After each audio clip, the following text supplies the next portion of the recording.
Hi, I'm Richard Bernal. Welcome to Kilson Street with Suavecito Pomade. Today we have a band from Austin, Texas. Messages.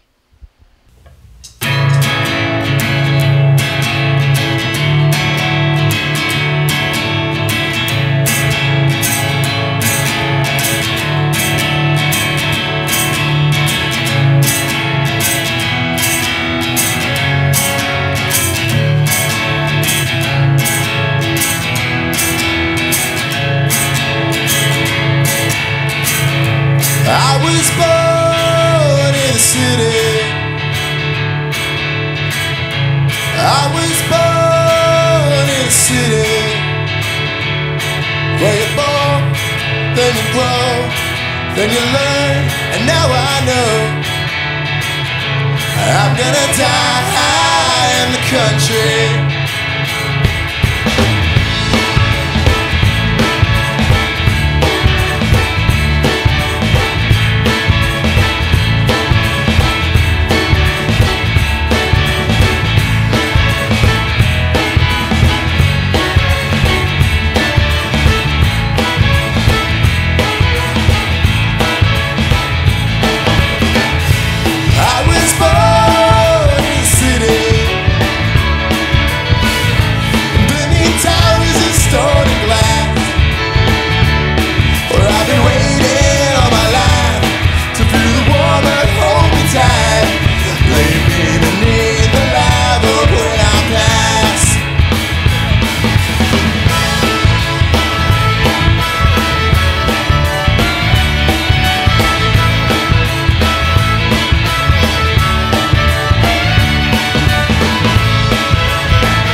Great job, guys.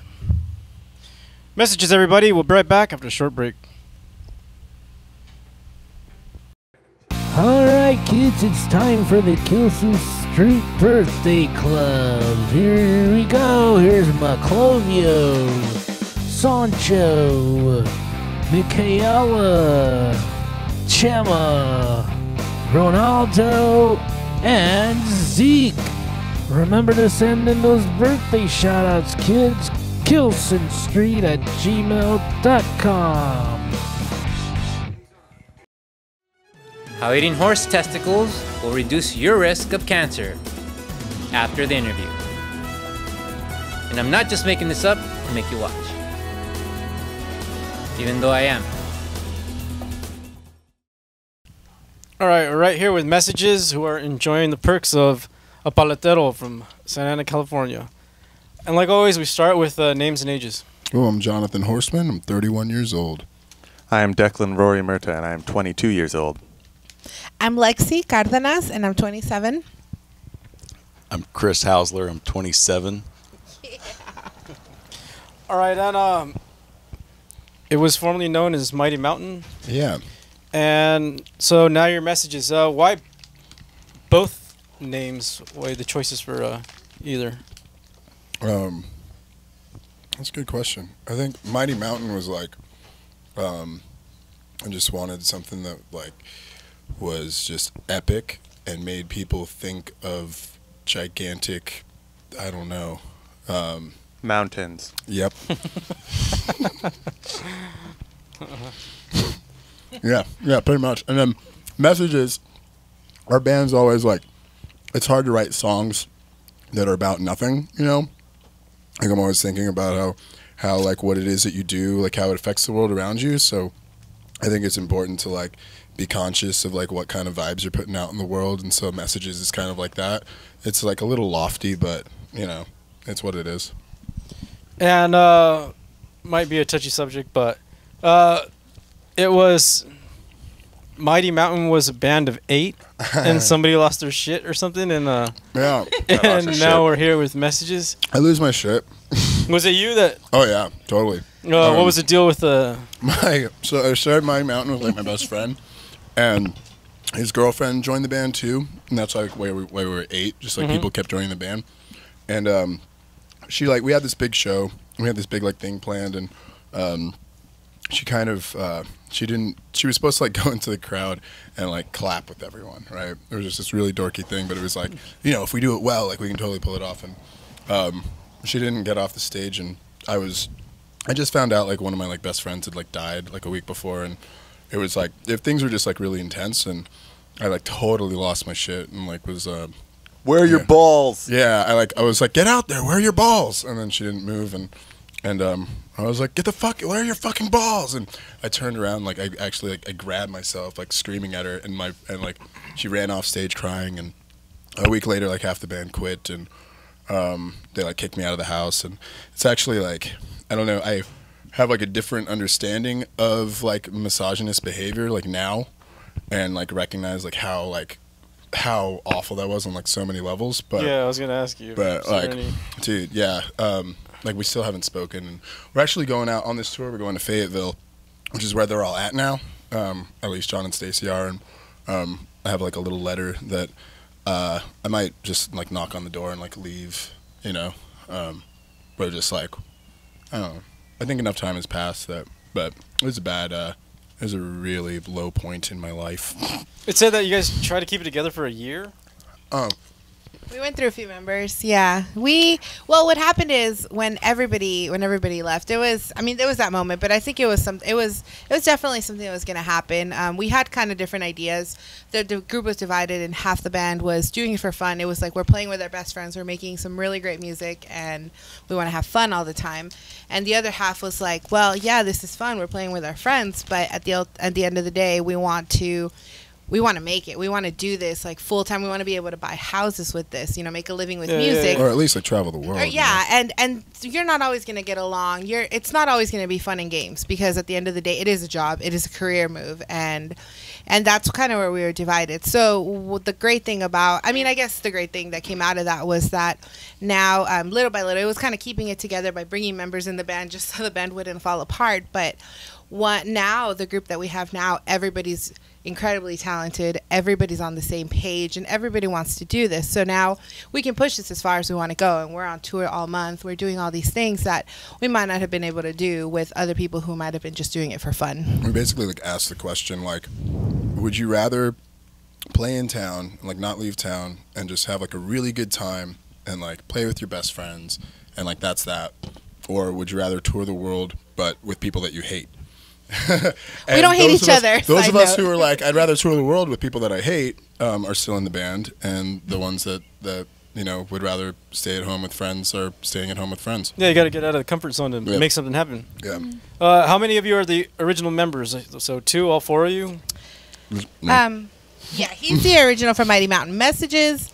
And all 4 of us are Messages. Yeah, we were all but Messages. the 3 of us were Mighty Mountain. Yeah, that's kind of why we changed the name, because it's like we figured out the final lineup, and it was like, all right, like let's move like forward on like in our own, like we don't play any of those old songs, and this all right, I that's think what I this was is going a to totally ask. different So nothing got project. carried over. Everything's like a fresh new start. Completely. And all of you played either the same instruments, or was there any changes during that change? We play a little more, I think. Well, I do anyway. Well, Sunshine was a Mighty Mountain song. Sunshine was. Sunshine We never. was a Yeah, Mighty that's Mountain true. song. It was a Mighty Yeah, the first single that we released was actually a Mighty Mountain song. This is not a dust storm. It's landscaping going on next door. All right, so you guys are all currently touring, and is this the first tour you guys have? Yes. Well, Yes. this size, we do like we've done like the Midwest kind of, and We do one-offs. Hold on. You want to ask him if he'll go ask him? He's not my neighbor.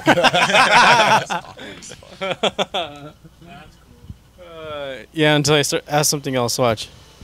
All right. Sorry about that. Have there been any forks in the road during this tour?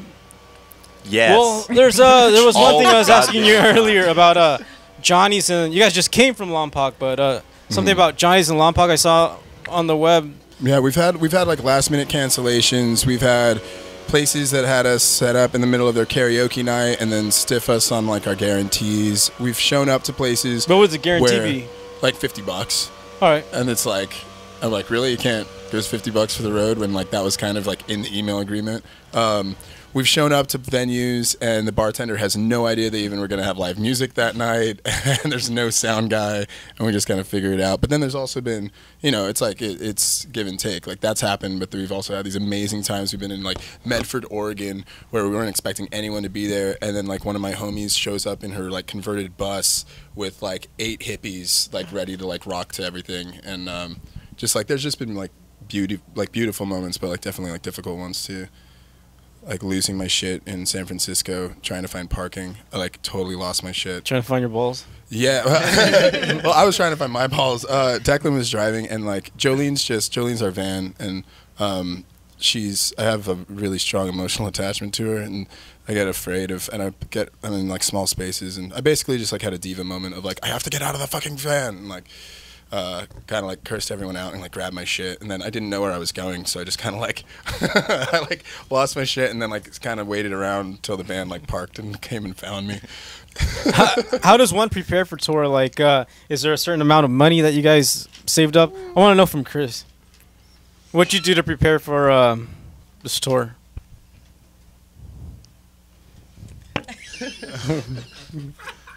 Chris is obviously unprepared for the tour. I think I'm pretty prepared for this. You should talk into your mic.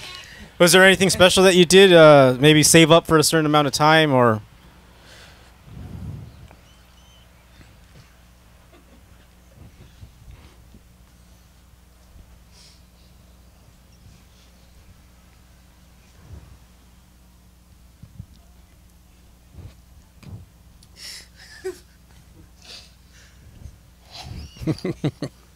And the ice cream melts. All right, this album was supposed to be a 3-part. Yeah. Supposed to. And it is now. You said something changed with that. Yeah, we were doing this like really high production quality thing with a good friend Keith Gary on like that first single that we released, Sunshine, and we ran out of money, man. Like we weren't able to like keep doing this like really polished thing, and it's like, and we had dates, we had to go, and so we just kind of like we wrote a bunch of new songs and recorded them just at home and pressed this EP, and so now we're touring with that, and then when we get back we'll see what's going on with the other stuff. But like we're just really like, we feel like really inspired by like the idea of creatively just like letting things go and not having to worry about it being like super polished, because I think that takes away some of like the energy of like what we're doing. All right. Are all of you single? Hell yeah. What happens if one of you falls in love on tour? We're gonna leave them. Yeah, we'd be sad. No, I'm just kidding. I hope they have a good data plan. So it's a business before pleasure? Or a little bit of both, or Business whatever. is pleasure, I guess. We're in the business of pleasure. And what's so great about Austin? Nothing. Nothing. I'm sorry, Austin friends at home and people who are fans of Austin, Texas. But They have bats. the reason that we're out on tour is because Austin's not a good place to actually be a musician. I mean, I'm sure it's worked out for plenty. I can name on, I know plenty of people who are doing great there. But as the city grows and cares less and less and less about the arts and about creativity and about diversity and more about whitewashing a large money structure, having just more of the same status quo, gentrification. Just Austin is it's not doing a very good job of keeping some of the more negative money hungry forces at bay, and you're watching these great historic venues being torn down for condos that nobody who lives in Austin can even afford to go to anyway. It's understandable. Same. You know, it's a story of fucking everywhere, and yeah, I mean, it's beautiful. There's like natural springs, and it's great. It's great and all that. People are great. Whatever. Yeah, I understand. There's a lot of talent, but they're talented. There's a lot of talent in Austin. The rents. It's overpopulated though. Yeah. With bands and just people in general. Yeah, it's funny because that's the thing. Like, people are so all like, Austin's so amazing. I mean, I went to Austin 8 years ago from California. I'm like part of the reason. I'm like part of the problem. And that's like a funny, you know, things aren't black and white. It's just an interesting thing. But right now, my love affair with the place it's not, and I probably shouldn't be saying that and stuff, but you know, we're on tour, we're tired, and we're just too tired to sugarcoat shit right now. Will there be is there talks of another tour maybe with the way things are going right now? Do you guys think you'll definitely, or you would like to do one? Will you actually do one? We're definitely going to do one. Like, the whole first time going out is just like making those connections, meeting people, so that we have people to see when we come back. We have people to tell about the shows, and we can book stuff with the bands that we've met. And like, really, it's just like we're making these stories, you know, creating these stories and sharing them with people. And that's definitely like, that's what's up for sure. Right on. What are the places you have left on the tour? Well, we're playing LA tonight, and then we're going over to Vegas. Coming back to Riverside, California, and then we're going to Tulsa, Little Rock. Did I skip something already? Colorado. We're doing Denver, Colorado. Then we're going over to Louisiana. We're playing Lafayette. We're playing New Orleans. Might be another place. And then we're coming over back to Texas, doing some Dallas, Fort Worth, and then back to Austin for our homecoming show. And who's this young gentleman that came with you guys? This is our amazing PR. This is Penny Loafer, PR. This is Rob. And he's coming with us. He's helping us set up things. They've been helping book on the road. It's been great. All right, so if somebody wants to contact the band, where would they go? Messagesband.com. Or better, I think, would be Facebook, right? Yeah. So that's facebook.com/MSGS bands. Just band, singular. Just band. B-A-N-D. Band, B-A-N-D. Yeah. Or just like Google Messages Band. Yeah, it's our search engine optimization is pretty messed up, because when you search for messages, there's so many things that are going to come up before a little band from Austin. Google Messages Band Austin, Texas, Jonathan Horstman, and you'll find it. Right on. Violin. Yeah. No, messagesband.com has all the links to everything, so you can find us there. Right on. Yeah. From all of us here at Kilson Street with Suavecito Pomade, we'd like to thank Messages. So good luck, guys. Thank you for having us. And the pomade's great. I used some before we played. Right on. Really into it. Right on.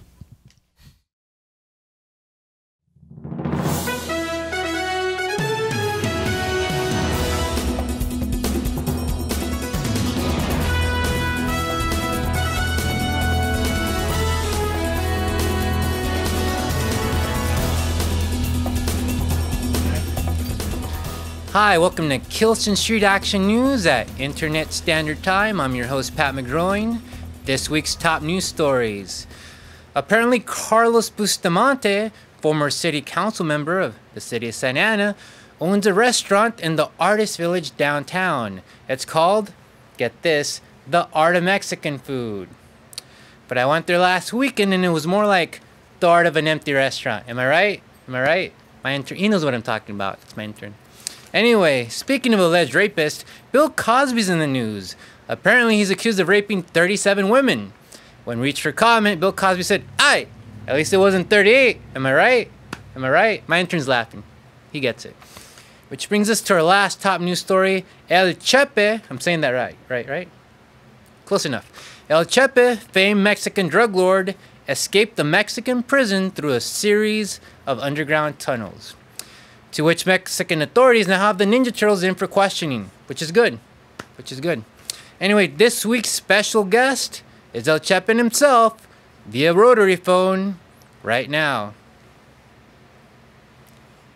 Hey, Chepe, ¿cómo vas? Bien, aquí nomás, tú sabes. Saliste de la cárcel, quiero preguntar, ¿ya empezaste la tronadera? Pues tú sabes, pa, que todo. ¿Andas está tronando? Oh, sí, cómo no. ¿Te gustan las Sí, pirujas o las muchachas más decentes? ¿Una piruja decente? ¿Qué te gusta? Pues todo me gusta, tú Pues sabes. las gorditas, las flacas, las negritas, las morenitas. sí. Well, that's the same thing, right? No, sí, tan buenas, me gustan. El así Chepe, que- te tengo que preguntar. Donald Trump es un idiota que está corriendo para presidente de los Estados Unidos. Ha decidido que la mayoría de mexicanos son violadores, criminales. ¿Qué tienes que decir de Donald Trump? Pues no, tú sabes que está mal informado, muchacho. Ok. ¿Y quién quieres que sea presidente? ¿Hillary Clinton, Rick Perry, Donald Trump, Ted Cruz? ¿Quién piensas debe ser presidente? Pues sabes, la ópera está... Oprah. ¿Por qué? Sí. ¿Tiene lecheras grandes? ¿Por eso? Sí, Te la quieres tronar, ¿verdad? Sí, Pero también me gustan las morenitas. A Ah. veces voy a la...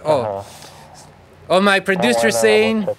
we're running out of time. El Chepe, gracias por tu tiempo y Gracias si a puedes me ustedes, mandas muchas un gracias a poco la de gente perico, ¿sí? tú sabes, sí, Okay. claro que sí. And that's been the news for this week. And here's Richard on location in a separate studio where we don't film the news. Take it away, Richard. And now messages with their second song entitled High Rises.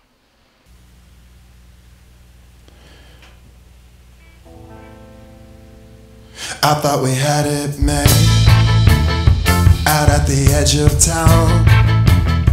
We had a quiet place until they tore it down. Well, I talked to a banker, I talked to a priest. Neither one had power to tame the beast. We buried people under property. Well, we had to break our lease, make way for high rises. Make way for high rises.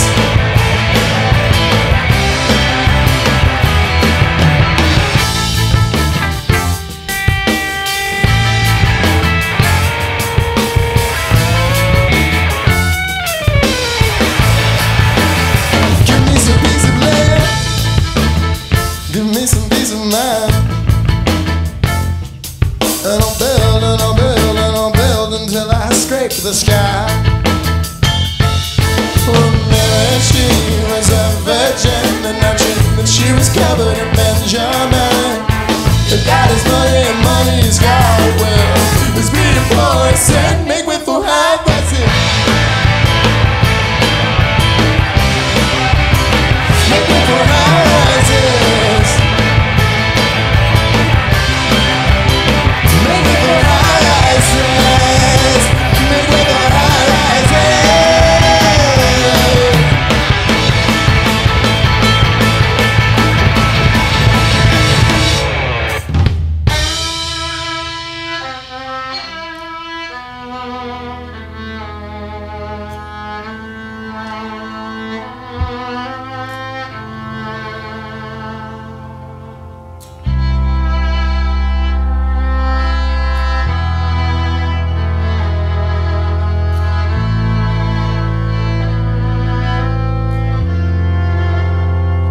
If you scrape the sky, scratch the face of God, would you draw blood? Blood. If you scrape the sky, scratch the face of God, would you draw blood? Blood. If you scrape the sky, scratch the face of God, would you draw blood? Blood.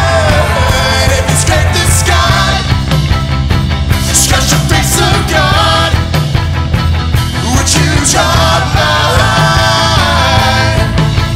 Blood.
Second take was better. Yeah, fucked up the solo on the second take.